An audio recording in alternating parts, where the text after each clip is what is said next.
My name is Jake Bowers. I'm a Romany journalist and I'm a blacksmith. I come from the British Romany community or Gypsy community, which is about 300,000 strong, but I'm one of the first people from that community ever to work as a broadcast journalist. Now, it might sound like a silly question, Jake, but whereabouts in the country are you from and where are you? Or does it, being a Gypsy, a traveller, mean that you're all over the place? Well, I am all over the place, but not necessarily geographically. I live in Hastings in Sussex. What you find with most Gypsy families is that they are they live regionally. So a lot of my family live in houses nowadays, but also on sites, all the way from Sussex down to Somerset, but with a kind of a big concentration in kind of Surrey, Hampshire, West Sussex, East Sussex.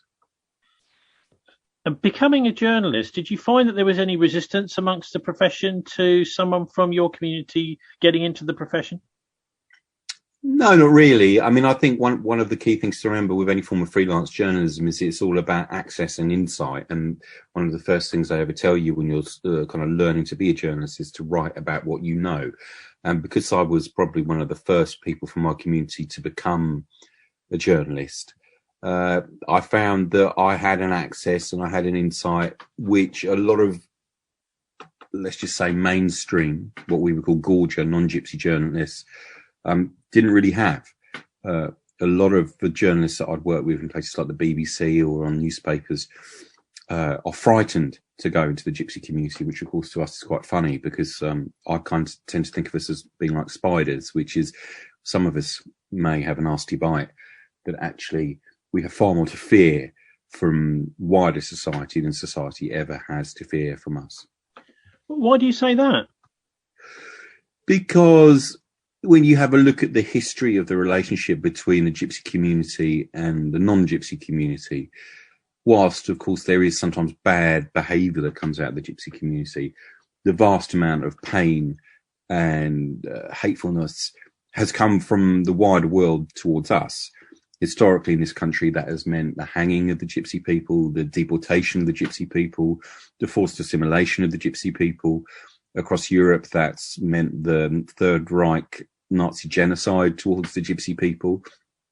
And in every country that we've kind of passed through on our journey from India to Britain, generally there's been some pretty horrible laws and policies, and that continues to this day. So we are very much kind of a minority, a marginalised minority, but also a very kind of a proud and resilient minority that does its best just to carry on living the way that we want to live in extended family networks. For some of us, that means being nomadic, but increasingly it means that we are sedentary as well. And we just want to kind of live the way that we want to live. So we're not a threat to anybody, but we are often threatened by the societies that we live in. Now, this whole idea of, actually staying on bits of open land around the place, is this something which is you've found over the last few decades has become more difficult to do? Because I know local authorities like ours here in Bristol are supposed to provide transit sites for gypsies and travellers so that it's easy enough to stop off in Bristol for a few days or even for a couple of months on the way somewhere. Yeah, it is something that has definitely become harder since probably about the 1960s. What you have found has happened is there's been two things happening at the same time, is that there has been a kind of an increasing kind of industrialization of our landscape, which means that gypsies and travellers who would traditionally have maybe worked in farm work or in rural trades, fruit picking, pea picking, potato picking, beet picking, have had to find different ways of making a living. At the same time, that industrialization has meant that more and more places, commons, byways, the kind of places where our ancestors used to stop have been either built on or developed or actively had rocks put on them or ditches put through them to stop gypsies and travellers stopping there. Now, if you combine that with the second thing which is happening, which is a kind of an increasing intolerance of difference within the British landscape, within the British rural or kind of urban fringe, you see that there's less and less places for people to be. And so what that has caused is the gypsies and travellers that still live that way or want to live that way still have to be somewhere. They cannot simply disappear simply because the council bureaucrat decides to put rocks on a common. And so that's forced people into living in lay-bys, maybe pulling onto car parks, maybe going onto playing fields, the kind of places where there is an increasing amount of kind of tension and conflict. And so there is undeniably a conflict.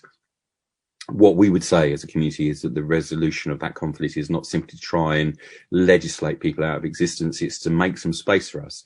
And we are quite happy to make space for ourselves, but we're often not allowed to through planning legislation. So the Gypsy people still want to be able to access that landscape, despite all of those kind of industrial and legislative changes, that those needs, those desires have not been well met or kind of responded to by people either in government, central government, or in local government. Well, I know Bristol City Council will say, sorry, Jake, but we've provided a traveller site out at Avonmouth. What's the problem? No, I can't speak about that traveller site because I've never been there. But what I can tell you is that most of the transit sites that are provided in this country are often in very marginal areas. The one that's nearest to me, a place called Bridiestown in Sussex, is not even flat. And anybody who has ever stopped in a caravan will know that you need to have somewhere flat to put the jacks down so that you don't fall out of bed. It's not flat. It's in between a trunk road and a tip. And what you often find with any sites that are built, whether they're permanent or transit, is they're built in the kinds of environmentally marginal areas where you wouldn't put a dog. Well, I mean, just for people that don't know the Avonmouth site, which is the Bristol City Council's site, it's in between an incinerator, a sewage works, and a motorway. Yeah, exactly. I could have predicted that without ever really having been there. And you find that about gypsy sites in most places. The only gypsy site there ever was in Hastings, in the town in which I live, was down by the dump. And you don't have to have a kind of a degree in psychology to realise that if you're the only place available for you is at the rubbish tip, that society is actually regarding you as dirt, as matter out of place and something that shouldn't belong. So most gypsies and travellers don't see themselves that way. They don't see their families that way. They would rather be in places where most other people would want to be. So in a lot of cases, people don't want to be on transit sites. There's one down in Dorset in a place called Piddle Hinton, which sounds very romantic, but it's right next to an MOD firing range and next to kind of an industrial facility. When I was on there about a month ago, the people didn't want to be there. They'd been forced there by the authorities in Dorset, who said you either have to go there or you have to leave the county. Now, I can't think of another ethnic community which is subjected to that kind of treatment, where you are forced to go into an area next to a firing range and next to an industrial facility, or you have to leave the county. I've been making a television series this summer called 60 Days with the Gypsies, and we've come across a number of occasions where gypsy families have been convoyed out of counties. Imagine that happening to a black family or an Asian family that came to a town. It's unthinkable that that would even happen in our society, yet it still happens to gypsies and travellers. Not only does it still happen, but it doesn't even really reach the news that this kind of stuff happens. So we're talking about a form of legitimised prejudice and acceptable racism that isn't really experienced by any other community within our society. Well, I mean, the councils, Jake, and some of the residents anyway might say, well, you don't pay any council tax, so why should they give you any land in the first place? We don't say that to people who are foreign visitors to our shores. I mean, I would dispute that, the premise of that argument entirely anyway, in that most gypsies and travellers nowadays have an address, whether that's a site or a house, where they are resident and pay council tax. But let's say that the premise of that point was true. We don't say that to foreign visitors that come to our shores. When foreign visitors that come to Britain move into an area, let's say Weston-super-Mare, for example, down in your neck of the woods, accommodation is made available for which those people pay something for that accommodation, whether it's a hostel or a hotel room or a travel lodge. People pay their way. And gypsies and travellers are quite prepared to do the same thing. What you often find, though, is that if gypsies and travellers try and go to a caravan site, for example, if they have commercial vehicles or if they have vehicles which look gypsy, i.e. they often have twin axles and they're often bigger than the average touring caravan, they won't be allowed onto them. So you find that people can't pay their way, even if they want to. But there are places in this country now where there's a system of negotiated stopping, where the local authorities are beginning to work with Gypsy and Traveller families and saying that there's this piece of land here, this is available for you. You know, we'll provide skips, we'll provide toilets, we'll provide, you know, freedom from harassment and eviction if you pay your way. And when that works, it works really, really well. So there's no reason why every local authority in this country couldn't adopt a similar approach. When we talk about gypsies and travellers, particularly the word travellers, can mean quite a lot of different things, can't it? There are traditional travellers and these sort of new age travellers. Can you just sort of break down for us a little bit the different types of people that live on the road? Sure. So there is a whole kind of spectrum of people that fall under the term traveller. The community that I'm from, which is probably the biggest one of all, is the Romany Gypsy community. Our culture comes all the way from India. Part of that means being nomadic, but actually in large parts of Europe, the Romany community is actually living in housing, particularly in places like Eastern Europe. The next kind of ethnic group which you would consider in terms of size is the Irish traveller community, which, whilst it may look the same from the outside, actually comes from completely the opposite point on the compass. It comes not from the east, but from the west. It comes from Ireland. There's probably about 30 to 60,000 Irish travellers in Britain. You also have another ethnic group, which is Scottish travellers. There aren't that many in England. They're largely found in Scotland, but in parts of the north of England as well. And then, of course, a big community that you do have in the southwest of England is the new traveller community. These are people who generally come out of what we call the Gorger or non-gypsy community that, for often very positive reasons, have decided that they would prefer living in vehicles. Often that's motivated by kind of an alternative lifestyle choice, working on the festival scene, but often it's also motivated by the fact that there's a kind of housing crisis in this country, where it's cheaper often to live in a vehicle and often easier to live in a vehicle. And for some people, of course, it is the last stop before street homelessness. So there are also people increasingly during this pandemic that are living in vans, who, you know, kind of are living in often on the outskirts of cities, places like Bristol or Brighton, where they've created their own culture. A lot of them wouldn't even call themselves new travellers, but they're people who might refer to themselves as van dwellers. So that's really the kind of the spectrum that there is of anybody who would fall under the term traveller in Britain. Yeah, and roughly how many people do you think are living? I mean, it must be slowly increasing at the moment, since we've had so many people suffering with the evictions of universal credit, the increase in particularly in private rented accommodation rates and things like that. So roughly how many people do you think are living as gypsies or travellers in Britain? It's really, really difficult to say. I mean, what we do know, and these are kind of rough, if not conservative estimates, is there are probably about 300,000 gypsies and travellers in Britain. There are also probably about another 300,000 Roma migrants. So these are Romany people that have moved from Eastern Europe to Britain. They generally live in kind of urban areas, in flats, houses of multiple occupation, things like that. In terms of the amount of people that have gone over to living in vehicles during the pandemic, I haven't seen any figures on that. But you're right, it is increasing because we've kind of evictions, because of things like universal credit. It is often the last kind of safety net for those people who maybe have a little bit of money to buy themselves a van before they hit street homelessness. And those numbers obviously have increased. Anecdotally, we know that. I don't think there's been any studies to even try and find a figure for it.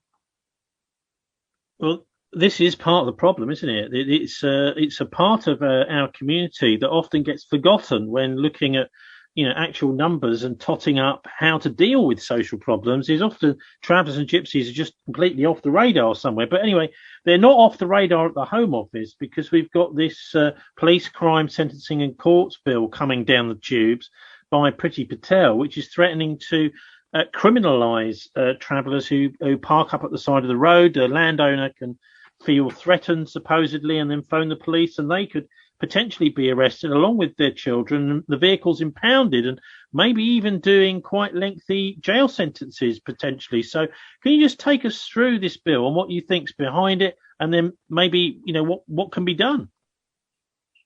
Well, if we have a look at the part 4 of that bill, the Police Crime Sentencing and Courts Bill, which is otherwise known as the Police Bill, the Policing Bill, part 4 of that specifically targets Gypsy and Traveller communities in trying to wipe out a nomadic way of life. And it does that in a number of ways.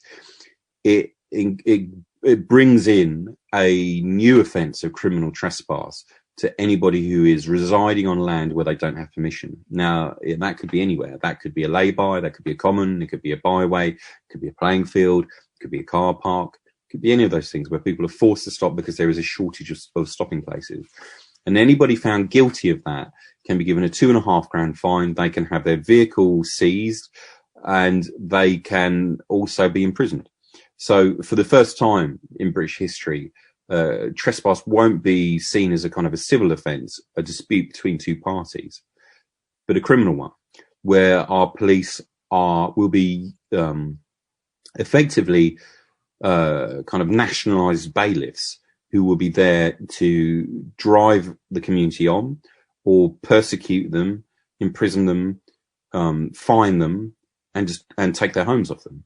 It's a massive departure from the way policy has been in the past, which is horrific. And it's why we started the Drive2Survive campaign to resist it, to warn the Gypsy and Traveller community before it's too late, that they have to stand together with their friends and colleagues in human rights organisations, environmental organisations, and on the left side of politics, that if we don't stand together to resist this, then Britain will have embarked on a series of policies, on a policy towards our community, which was last tried by the Nazis. And I don't use that parallel lightly. When we look at history in Germany, we know that the horrific stuff that happened, where nearly 1.5 million Romany people were killed in the gas chambers, the only other ethnic group alongside the Jews that was subject to the final solution, that those policies started with banning nomadism. They started with trying to settle people forcibly by shooting their horses and burning their wagons. Now, fines and imprisonment and the seizure of homes is not quite as extreme as that, but it's still pretty extreme. And it does have a parallel with a very dark period of European history. What do you think's motivating it, Jay? I think it's red meat for the nasty party. I think there are, thankfully now, very few communities which you can be openly hostile to. Even the nasty party, the Conservative Party, knows that it cannot be openly hostile towards people who are black or Asian. It knows it cannot be openly homophobic. So there are very few legitimate targets left for open hostility based upon somebody's identity. That doesn't mean to say that homophobia doesn't exist or racism towards black and Asian communities doesn't exist, because of course it still does, but it's often hidden, and it's often hidden behind smoke screens and fig leaves. And the fact that there is a Asian Home Secretary is a very clever, if somewhat transparent ploy, that if you have a woman of kind of Indian heritage via Uganda bringing this stuff in, that this stuff couldn't possibly be racist, but it is racist. If kind of a key component of a recognised ethnic group's identity is a nomadic history and culture, and you then ban that culture, to us it is the equivalent of saying Muslims can no longer go to mosque, or Jewish people can no longer go to the synagogue. And we take it seriously. We feel very threatened by it. But equally, and maybe this will be our Black Lives Matter or Martin Luther King moment, we know that we cannot follow this law, that we will have to break it at every opportunity, because we are morally compelled to break bad laws. And that is a tradition which is part of the British tradition as well, from the suffragettes to, you know, internationally to people like Gandhi and Martin Luther King. And we will be breaking it, actively breaking it. at every opportunity, because we have no doubt that it will probably be passed into legislation at some point over the autumn, despite our best efforts. And that's really when the hard work probably begins. The police actually called for this. Have they been having a lot of trouble with Gypsies and Travellers? Obviously, the Home Office is usually driven by requests from the police chief constables. Interestingly, they haven't. Interestingly, in consultations that the Conservative Party did and the government did on this piece of legislation, the National Police Chiefs Council were unified. They were speaking in unity with the Gypsy community and saying that these powers aren't needed. There are already extremely strong powers of eviction that the police have, things like Section 61 of the Criminal Justice Act, which means that they can move any encampment on within hours if there is any evidence of antisocial behaviour or criminality. So those laws already exist. They've existed since 1994. So the police actually, on this occasion, are actually more liberal and less in demand of these powers than the Conservative Party, which is why most of us have come to the conclusion that this is just performative prejudice, which is producing red meat for the Conservative Party. Is there likely to be any kind of pushback in Parliament, in the Lords or the Commons at all against this act? And what stage is this bill at? There has been pushback in Parliament, but we have to remember the English people, in particular, in their wisdom, voted in large numbers. Still a minority, but in large numbers for our very outdated electoral system for the Conservative Party. They have an 80-seat majority, so have voted it through its last reading on July the 3rd. It will be going to the Lords on the 15th of September. And there will be a pushback in the Lords as well. There isn't a government majority in there. But the convention is that anything that is a primary piece of legislation that was promised in an election manifesto eventually will also be given the nod by the Lords. So we're under no illusion whatsoever that this will probably become law within the next couple of months. Something pretty incredible is going on here, Jake, isn't it? I mean, so far as I know, ever since the dawn of time, it's been normal and natural, not just for gypsies or Romanis, but for anybody to stop and camp on the side of the road if they're on their way across the country. And this is possibly, I think, probably the first time ever that this is going to be seen as something which is a crime. That's right. I mean, the point that I always make whenever I'm speaking to people is that we're not asking for any right that is specific to our race or identity. We are asking for this to be a human right that's enshrined in law. You're absolutely right. People have long travelled in these islands, and they have long stopped at the side of the road, and long may they continue to do so. It's a human right that we're fighting for. And this law, whilst it's definitely been targeted towards the Gypsy and Traveller community, will affect far more people than that. It will affect people who are living in vehicles as a response to personal homelessness. It will affect people who want to get out and enjoy the landscape in a way which is above and beyond and deeper than just that of being a recreational visitor and a tourist. It will affect anybody that kind of wants to access the landscape beyond a day trip down a footpath. And that means it should be resisted strongly by anybody that hears about it, because, people can only kill the natural world with impunity if people are not familiar and connected to it. And in a time of kind of climate change and extinction rebellion, where people need to be intimately acquainted with the natural world in order to love it and defend it, any piece of legislation which attempts to remove and sever that connection with the natural world, with the landscape, is one that should be resisted. Yes, the incredible thing is it's also linked in this bill with stopping the right to protest, or at least severely limiting it. But anyway, look, your group, Drive2Survive, can you let us know how people can get hold of that, to follow it, and what's the best way to keep track of what's going on, Jake? Sure. So the best way is for our website, which is drive2survive.org.uk. But I'm also going to send you a GoFundMe thing that we're doing, which is to try and raise money to help us in our campaign.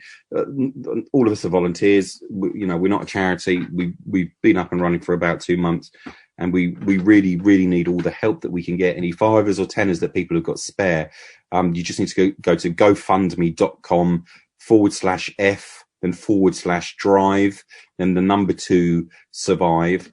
And we're raising money there. We've had some really good donations, but in order to keep going, we need more donations. And the website is drive2survive.org.uk. That's it, drive2survive.org.uk.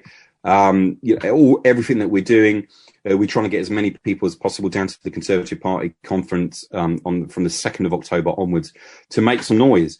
To let Priti Patel and Boris Johnson know that we have no intention of going quietly into the history books. In fact, we have no intention of going into the history books at all.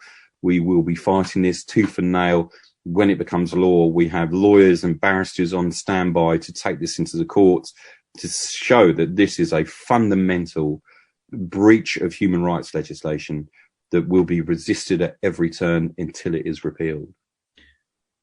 Jake Bowers, thank you very much for joining us. It's my pleasure.